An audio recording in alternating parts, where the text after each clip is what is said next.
Vocês entendam, a gente podia já começar entendendo que o pecado é um sofrimento para o ser humano.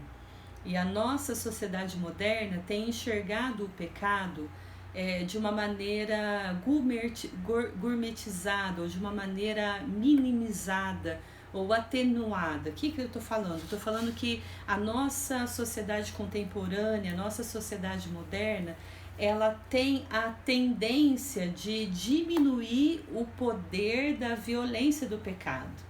Então é comum eu escutar pessoas dizerem assim: não, mas essa inveja aqui é santa. Não, mas eu tenho orgulho de ser cristão. Ou então a gente dizer: não, mas um pouquinho de ambição, um pouquinho de ganância não faz mal a ninguém. Porque, aliás, nós precisamos ter certa ambição para podermos prosperar e progredir na vida.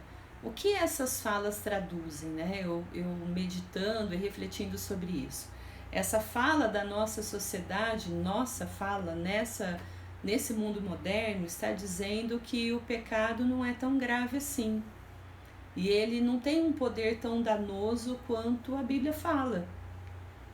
E a gente acaba meio que interiorizando isso, e eu tenho feito uma certa crítica até nessas ferramentas de coaching, ferramentas de autoajuda, para dizer que o pecado ele é mortal. O pecado ele traz um dano absurdo para nossa vida espiritual, mas hoje eu quero focar principalmente na nossa psique, na nossa personalidade.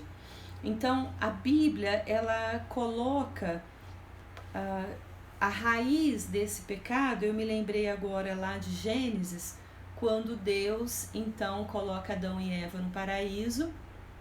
E quando ele coloca Adão e Eva no paraíso, ele fala: olha, sejam felizes, prosperem aqui, comam, bebam, se divirtam, façam tudo o que vocês quiserem. Essa é uma versão atualizada, tá, de Juliana.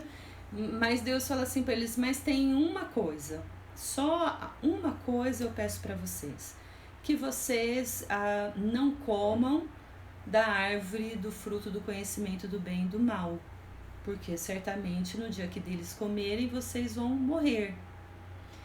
Então foi essa única objeção de Deus para o ser humano ali no Éden. E vocês conhecem a história, vamos para Gênesis 3, que fala que então Eva come do fruto do conhecimento do bem e mal, dá para Adão, que consente no mesmo erro, come o fruto, e os dois então depois são expulsos do paraíso. Vocês já conhecem essa história com certeza. Então esse ato de Adão e Eva em pecarem, nós já sabemos que o pecado do fruto do conhecimento do bem e do mal não é sexo, como muitas vezes as pessoas acham. Ele comeu o fruto proibido, é sexo. Não, não é sexo. Mas o conhecimento do bem e do mal nada mais é do que o fruto da independência do Criador, que é a raiz da vaidade, que é a raiz do orgulho. E eu acredito, sinceramente, que nós comemos desse fruto até hoje. Nós constantemente comemos do fruto do conhecimento do bem e do mal.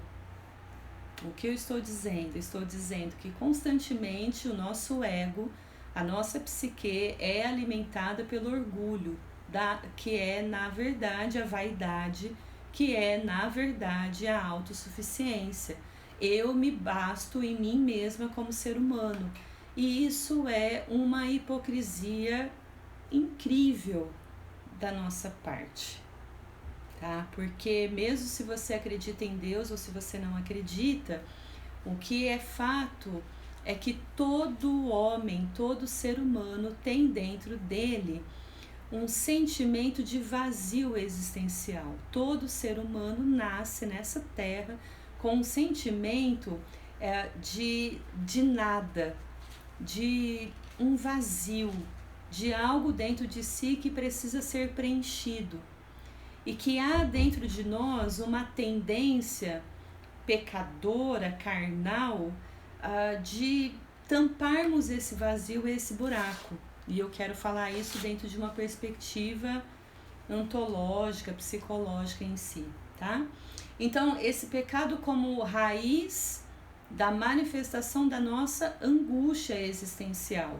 Então, o ser humano está sempre fadado a se sentir angustiado, sentir essa falta de algo, essa falta de plenitude ou essa falta de que algo o complete. E aí é lógico que ele vai buscar de várias formas preencher esse vazio. E na nossa sociedade moderna, eu tenho criticado bastante essa maneira gourmetizada de pecado, que é nós negarmos o tempo todo esse vazio existencial. Sabe, nós vivemos numa busca para aprendermos técnicas e ferramentas de autoajuda. E buscamos o tempo todo a felicidade, sermos felizes e termos sucesso em todas as áreas da nossa vida. Não é permitido fracassar. Se você tem 50 anos de idade e ainda você não se aposentou, você é um fracasso, porque você já deveria ter se aposentado com 40 anos, já deveria ter sua casa para morar, sua casa na praia, você já deveria ter bens, você já deveria ter conquistado o mundo, já teria viajado para toda a Europa. Então há uma busca desenfreada por uma suficiência. E essa é a raiz do orgulho. E o impacto dessa suficiência, dessa autossuficiência para a nossa psique. Então acredite, o ser humano ele nega o tempo todo a existência desse vazio. Ele nega o tempo todo a angústia dele. Ele tem que estar sempre bem. Então essa é a doença dessa sociedade moderna. Querer provar para si mesmo e para os outros que ele é bem sucedido, que ele está sempre bem em todas as áreas da vida dele. E aqui eu posso lhe dizer também a respeito dessa situação de não apenas provar para si mesmo, mas a maior consequência da vaidade ou do orgulho é tentar provar para o outro ou buscar no outro essa afirmação. Então, sabe essa tendência nossa de esperar sempre um elogio? Será que foi bom ou boa a live que eu fiz? Mas ninguém me elogiou, ninguém falou nada. Então, isso me desassossega a alma. Nós estamos sempre dependentes de um elogio ou de uma palavra de autoafirmação de outras pessoas. E isso, queridos, isso reforça o orgulho, a autossuficiência dentro do nosso coração. Isso reforça a nossa doença, de que nós não nos sentimos plenos e queremos negar isso o tempo todo. Por que eu preciso ouvir um elogio de terceiros? Porque eu preciso me autoafirmar como potente, como bonita, como competente, como inteligente, como a pessoa que é bem resolvida, como a inteligente. E isso também me fortalece a minha doença quando eu percebo que as pessoas me procuram porque eu sou o cara, porque eu sou ótima, e isso também reforça essa doença de negação da nossa angústia existencial, que é o que eu estou chamando hoje de orgulho. Então, o orgulho vai muito além de um sentimento. Eu fiquei até com receio, né, de colocar esse nome e ninguém aparecer, né, porque eu pensei, meu Deus, se eu colocar lá o orgulho, ninguém vai se achar orgulhoso e ninguém vai vir.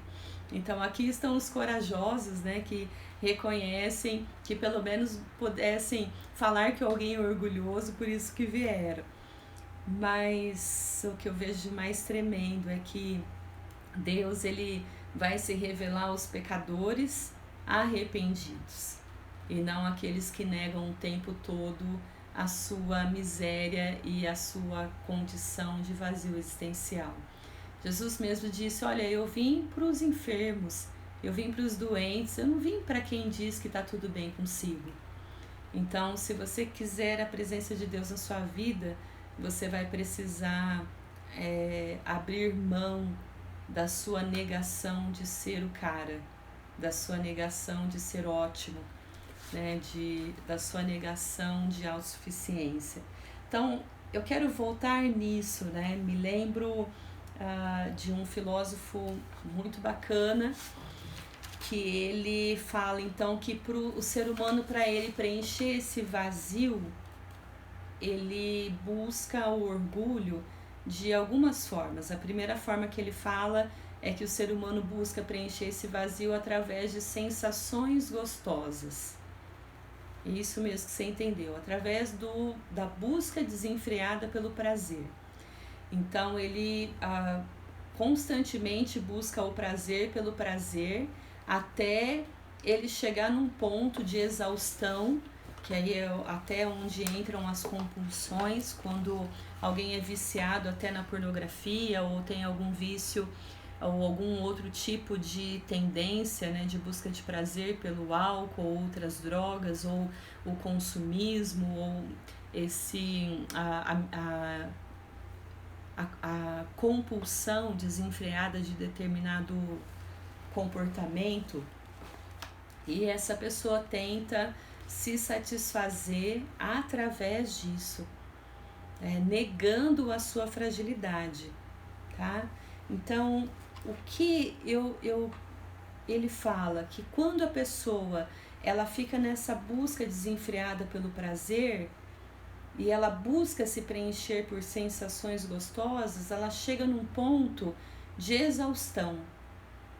E eu falei da compulsão porque eu atendo vários pacientes que estão exaustos da sua compulsão, que eles gostariam de parar, mas eles não conseguem, porque eles estão totalmente dominados por esse poder atroz que é o pecado, que é a compulsão.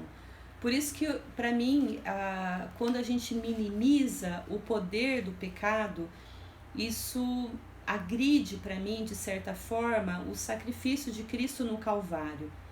Porque foi a morte no Calvário pelo pecado. Jesus fala isso, olha, eu tô morrendo para te salvar dos pecados. E parece que, eu já tô salva mesmo, então o pecado não tem assim tanto lá poder mais. Mas a Bíblia fala que nós somos feitos escravos do pecado. Que lógico que em Cristo nós podemos ser livres do pecado, deixarmos de sermos escravos do pecado para sermos escravos da justiça. Mas o fato é que o pecado tem o poder de nos levar a compulsões, a exaustão. Eu lembrei agora de um paciente meu que ele era viciado em pornografia. E ele estava num nível tão grande de exaustão da compulsão por pornografia que ele não conseguia mais ter ereção e ter uma relação sexual normal com a sua esposa. Ele só conseguia ter ereção ou prazer sexual quando ele se masturbava vendo pornografia. E ele me procurou então para um tratamento porque ele não aguentava mais se sentir aprisionado àquele desejo de preencher a sua angústia existencial. Então, o que esse filósofo, que é o Kierkegaard, ele descobre, né? Um filósofo que na verdade é o pai do existencialismo, o que ele descobre? Ele descobre que o prazer, a busca de sensações gostosas não preenche o nosso vazio existencial. Você pode continuar buscando prazer e ainda assim você vai sentir angústia. E ainda assim esse prazer não vai ser suficiente para preencher esse sentimento de nada, de vazio, de angústia existencial que todos nós temos. Depois ele fala de um outro estágio que na verdade... Edgar, você é o meu fã maravilhoso. E meu fã não posso dizer que é meu ídolo, senão eu vou estar pecando, mas você é o cara lindo, maravilhoso. Que honra tê-lo aqui, meu querido. Pensei em você hoje, tá? Porque agora já pode, a gente já pode ser atendido no teu salão em Ribeirão Preto, então vamos pra lá depois, né? Mas eu tô falando sobre o impacto do orgulho na nossa saúde emocional. E falando de um filósofo que é o pai do existencialismo, que é o Kierkegaard, que ele fala que primeiro a gente busca suprir o nosso vazio existencial através de sensações gostosas, o prazer pelo prazer. Mas o homem, nessa busca desenfreada pelo prazer, ele se decepciona também.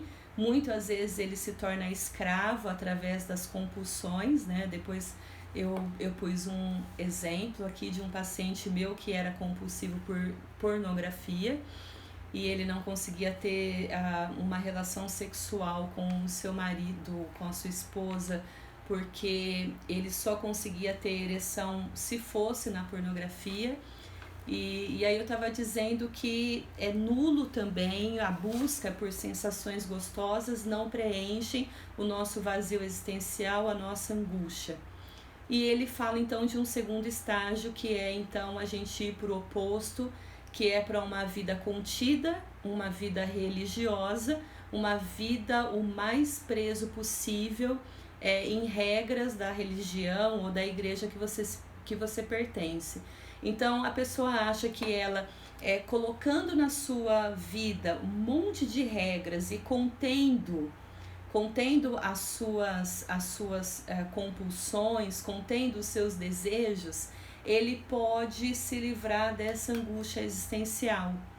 E o que ele descobre? Ele descobre que mesmo a pessoa contida, recatada, que através da religião tenta preencher o seu vazio existencial, ela também se frustra e ela não consegue resolver essa questão da falta, essa questão do vazio do nosso interior.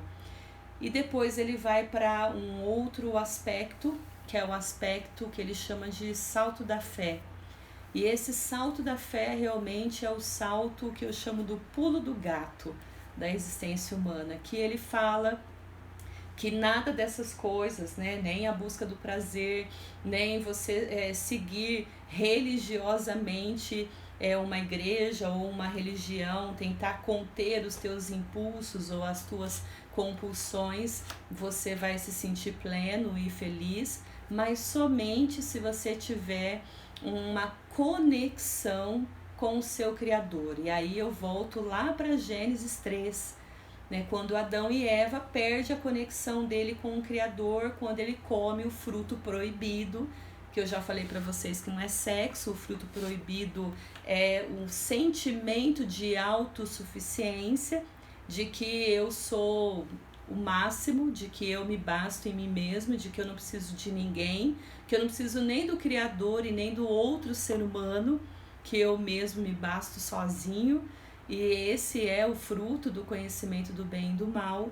E Kierkegaard dá esse salto na fé dizendo, olha, você quer preencher a angústia da sua alma, você quer preencher esse vazio existencial, tem um caminho, que é o caminho de você reconhecer e aceitar a sua miséria como ser humano, a sua miserabilidade. Olha que nomão, né? Que nome grande e feio. Mas ele está dizendo assim, você quer ter essa sensação de plenitude, de ser feliz na sua vida, na sua psique, você precisa reconhecer as suas mazelas, você precisa reconhecer que você não é o cara que é o máximo, que você não é autossuficiente. Vou usar uma expressão aqui meio grotesca, que você não é o fodão, entendeu? O foda que faz, que acontece, que resolve, que é poderoso, que é potente, que dá conta do recado e que o universo que se exploda. E ele fala nada disso. Se você quer preencher o teu vazio existencial, se você quer curar a angústia desse nada, da fome da tua alma por plenitude, você precisa reconhecer que você é miserável, que você é pecador, que você não consegue sozinho, que tem áreas na sua vida que você não vai ser vencedor, você não vai ter sucesso em todas as áreas. Por isso que eu tô bem bronqueada aí a minha crítica em relação aos coachings e a esse povo da autoajuda, porque nós não vamos ser felizes em todas as áreas da nossa vida, nós não vamos ter sucesso em tudo que nós fazemos. Todas as áreas da nossa vida vai ter algumas que vão dar certo, outras não, e não vai ser por falta de ferramentas ou de tentativas ou de oportunidades, vai ser simplesmente pela nossa limitação, pela nossa fragilidade como seres humanos. E eu disse, dentro dessa possibilidade, Edgar está falando, nós precisamos enxergar a nossa insignificância, e é isso mesmo.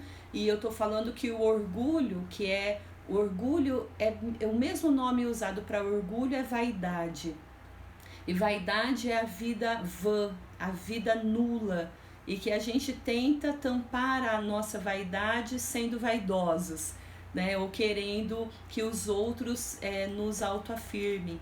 Então, só para a gente poder completar esse meu pensamento, para perceber que dentro do existencialismo nós não somos nada, nós só vamos conseguir a completude ou a plenitude da nossa existência se nós nos humilharmos, se nós nos arrependermos, se nós reconhecermos ou tivermos a consciência da nossa condição de pecador, da nossa condição de insignificância, da nossa miséria, se a gente se arrepender e se a gente entender que sem Deus realmente a gente não vai chegar longe, tá? Então, a máxima que diz que Deus não resiste àqueles que sofrem pelos seus pecados, porque Ele é misericordioso. Então, Deus, Ele resiste ao orgulhoso, Ele resiste àquele que nega o tempo todo a sua vaidade, nega o tempo todo a sua insignificância, nega o tempo todo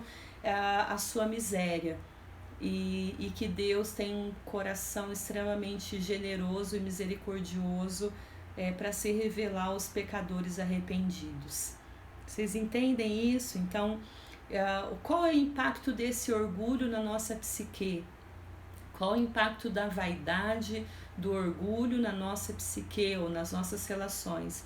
Primeiro que esse orgulho, essa vaidade, nos faz negarmos o tempo todo os nossos problemas. Faz com que a gente fique desassociado da vida. Faz com que a gente perca o sentido de realidade. O orgulho, ele nos cega. A vaidade nos cega. A gente não consegue enxergar um tapa na nossa frente, né? O orgulho, ele faz, ou a vaidade, que é o mesmo significado, faz com que a gente só enxergue a gente. Só enxerga que a gente é maravilhoso, lindo e tudo aquilo que eu já falei, né? E nós precisamos, na verdade, sermos humanos, lembrarmos que nós temos um Criador, que nós somos dependentes de Deus e que nós somos dependentes uns dos outros. Quando a gente olha para essa perspectiva bíblica até de que Deus criou o homem do pó da terra, ele não criou alguns do pó da terra, o outro do pó do ouro, o outro do pó do cristal de Bacará. Não, Deus criou a todos do pó da terra, para significar que nós somos dependentes dele e dependentes uns dos outros, né? Que nós, nos tornando humanos, né, nós seremos melhores como pessoa.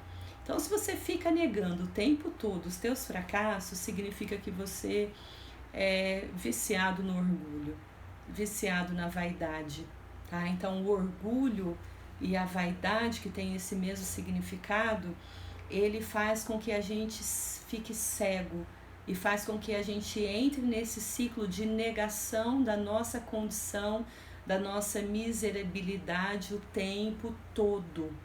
Então, e qual o impacto disso até para os nossos relacionamentos?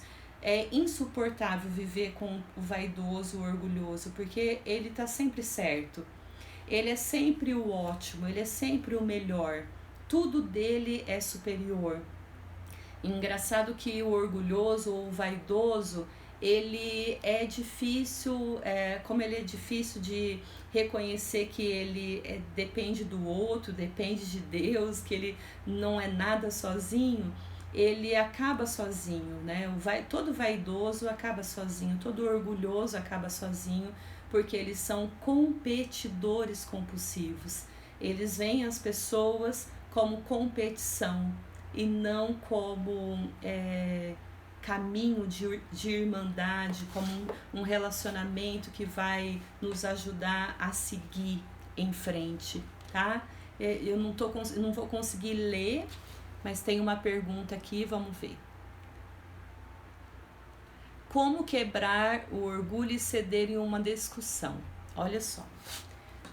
Já uma pessoa me perguntou como quebrar o orgulho e ceder numa discussão.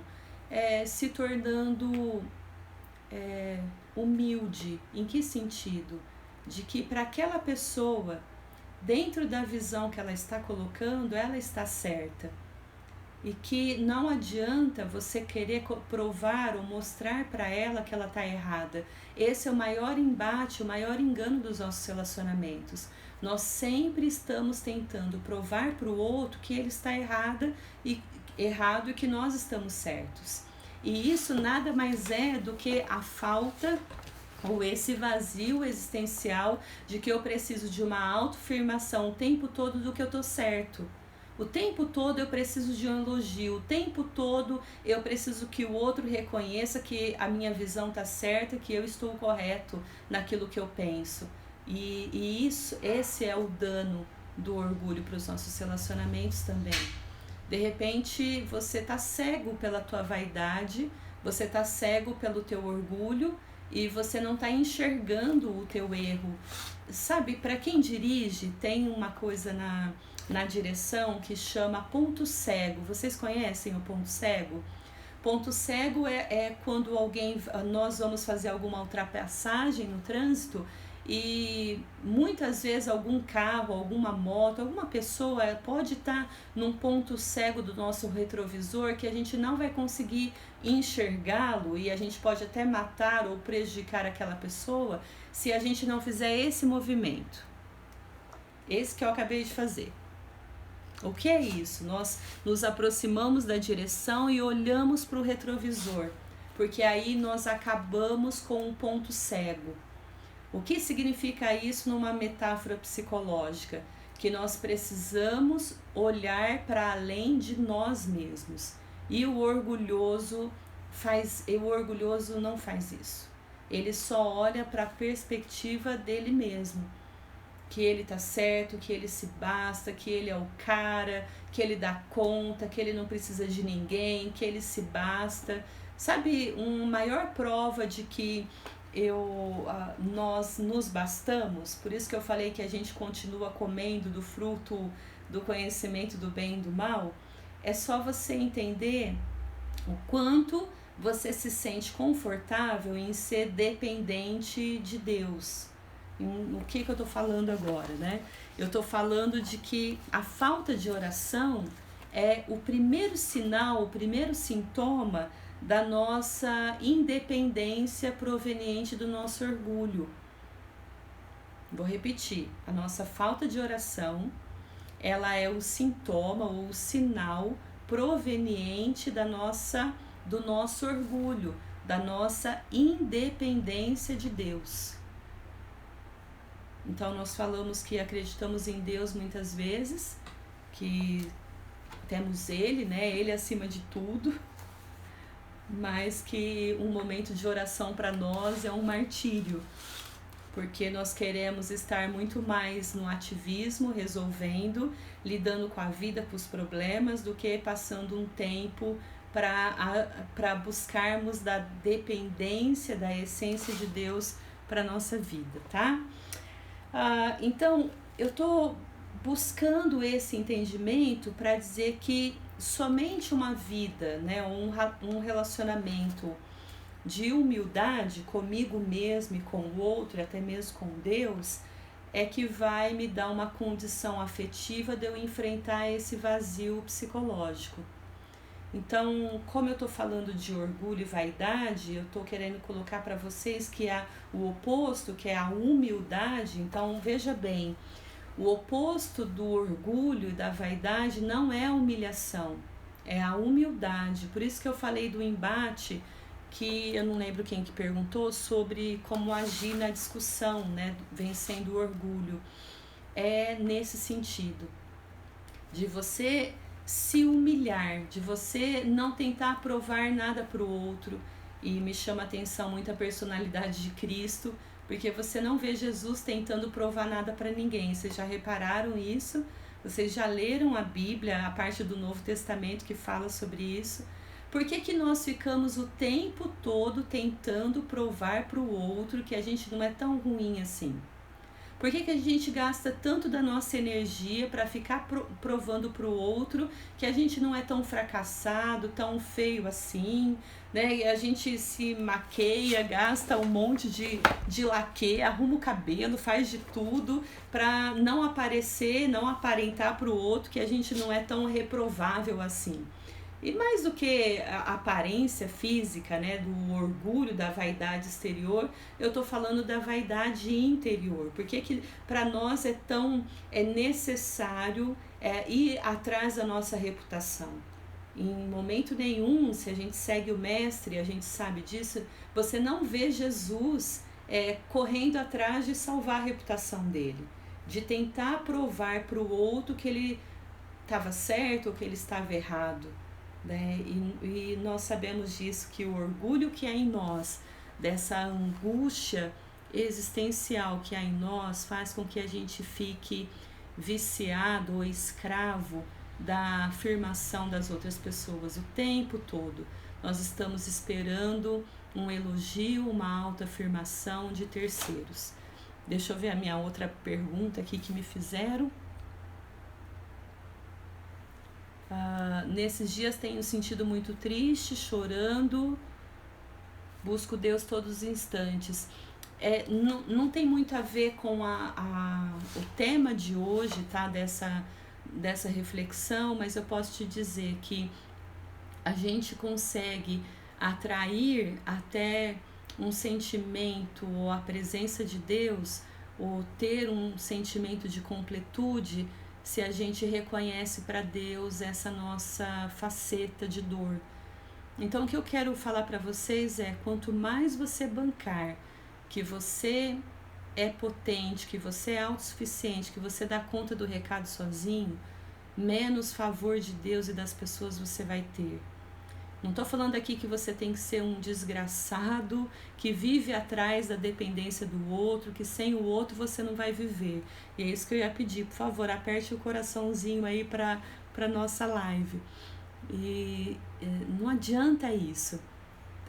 Eu tenho que ter tudo em equilíbrio.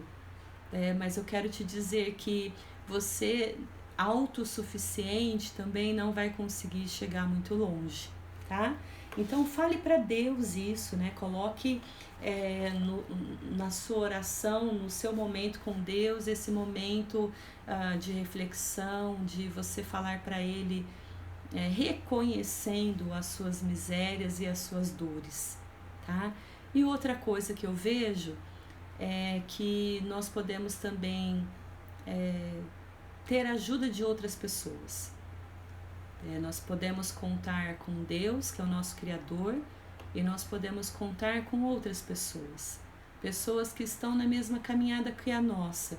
Pessoas que são tão falhos e tão humanos quanto a gente, e que estão no mesmo caminho pela busca da vida, da felicidade, de uma vida plena. E eu estava falando, até mesmo para encerrar a nossa live, alguém me fala que oração aí, por favor, escrevam para mim. É que a humilhação, ela destrói a pessoa. Então, não é a humilhação que traz cura para o nosso vazio existencial. Não é a humilhação que vai trazer restauração para a nossa psique. Mas o oposto do orgulho, da vaidade, é a humildade. E humildade nada mais é do que o reconhecimento da nossa fraqueza, da nossa debilidade, da nossa insignificância.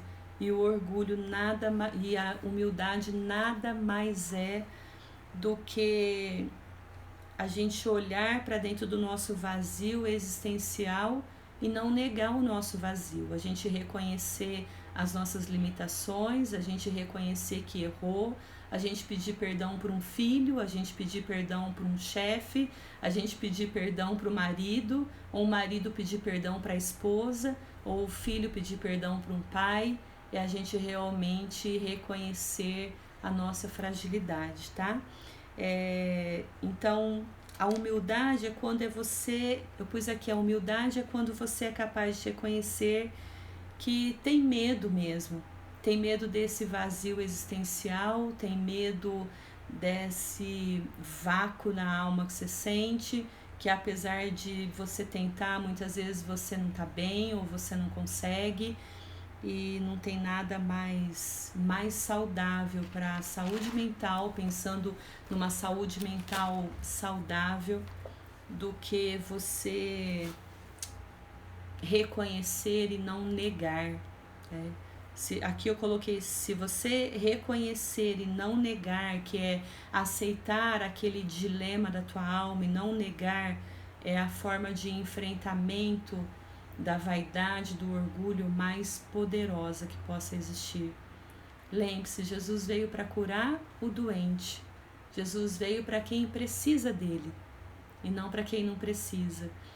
Meninas, estão as meninas aqui da Ilha de Madeira, de Portugal, de Londres, super bem-vindas. Já é 1h da manhã aí e vocês estão comigo nesse momento. Eu não sei se alguém tem alguma pergunta para me fazer sobre o que eu acabei de dizer, mas eu encerro dizendo, como disse Abraão: eu sou pó e cinzas, eu sei quem eu sou. Então, isso é assumir a nossa condição de seres humanos. Eu sei quem eu sou pobre e miserável, não habita nenhum bem em mim, eu sou pecador, eu sou limitado.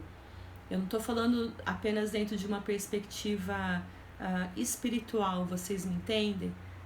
Pode até ter um ateu aqui me ouvindo, mas um ateu que se torna humilde para reconhecer que ele não é nada nele mesmo, que ele não se basta em si próprio. Tá? Alguém tem alguma pergunta para mim? Nós temos alguns minutinhos e eu queria pedir a vocês, né? Eu abri um canal lá do YouTube, vou tentar baixar esse vídeo para colocar lá depois sobre o orgulho, e eu queria também falar para vocês curtirem e divulgarem, por favor, esse canal, que eu quero trazer conteúdos relevantes para vocês. E quem não me segue ainda nas redes sociais, que vocês me ajudem a divulgá-lo também, por favor, né? A Pamela está pedindo como lidar com esse orgulho quando está em nosso pai, que tem uma outra vivência. Eu costumo dizer assim, Pamela, que nós precisamos, quem tem o entendimento primeiro é quem tem que dar a resposta primeiro. Então, se você tem o entendimento desse orgulho, se você tem o entendimento do que está acontecendo, né, com o seu pai, com essa dinâmica toda, você tem que dar o primeiro passo. Geralmente as minhas amigas e discípulas, elas falam assim: poxa vida, Ju, sempre eu tenho que tomar atitude. Eu digo assim: olha, foi você que enxergou primeiro? Você que está sendo iluminada por essa palavra, então é você que tem que dar o primeiro passo. Às vezes a melhor questão é você parar de brigar, parar de querer provar que o outro está errado e que você está certa. Isso é a humildade do nosso coração. Não vai levar nada, nós não temos poder de mudar a cabeça de ninguém, nós não temos poder de mudar a opinião alheia. Nós só temos poder sobre uma coisa e uma pessoa, que é sobre a nossa própria vontade. A gente não controla mais nada a não ser a nossa vontade, que é o livre-arbítrio, tá? Então, desista de mudar alguém, de mudar as pessoas. Vocês têm aqui na caixinha Mais uma pergunta. Olha que ela fala: me incomoda eu saber que eu estou sendo orgulhosa, mas eu não consigo ceder, porque sempre acaba igual.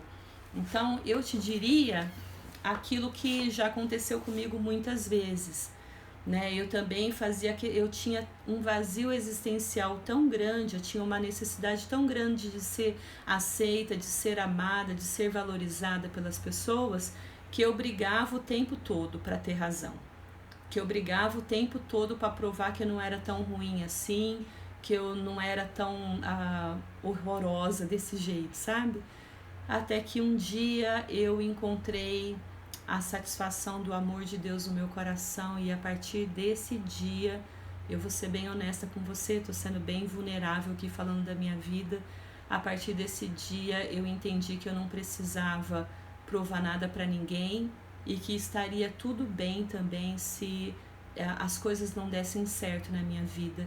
Nem tudo tem que dar certo na nossa vida. Nós não bastamos em nós mesmos, nós não somos autossuficientes, e eu decidi parar de comer do fruto do conhecimento do bem e do mal. Então lembre-se disso. Mais do que discutir com alguém, é ter essa pessoa com você. Isso importa muito mais. É ter a pessoa contigo e não ficar sozinha, tendo toda a razão do universo, tá? Eu acho que eu tenho que já terminar, porque já deve ter dado nosso tempo. Eu quero agradecê-los por esse momento tão oportuno. Espero que tenha contribuído para o teu crescimento, para você poder reconhecer que você precisa parar de lutar contra a vaidade do seu próprio coração e reconhecê-la diante de Deus, reconhecer para você mesma, reconhecer para as pessoas que você ama, tá? Nem sempre vai estar tudo bem, e tá tudo bem por isso. Você é humano. Nós não somos autossuficientes, nós não somos potentes, nós não somos poderosos. Acabei de ver minha amiga pastora Carla, lá da Itália, super bem-vinda. Amo vocês e que Deus te abençoe muito. Eu pretendo, Tânia, colocar essa live agora no YouTube e que possa ajudá-las também muito, tá? Segunda-feira eu vou trazer um tema provavelmente sobre a inveja, e já deixa aí reservado para você na sua agenda. Segunda-feira próxima eu quero trazer o conhecimento da inveja de uma forma analítica, psicológica, e o quanto isso interfere para os nossos relacionamentos, tá? Fiquem com Deus, que Deus te abençoe. Um beijo enorme no seu coração, paz na tua alma e beijo no seu coração, viu? Amo vocês. Beijo.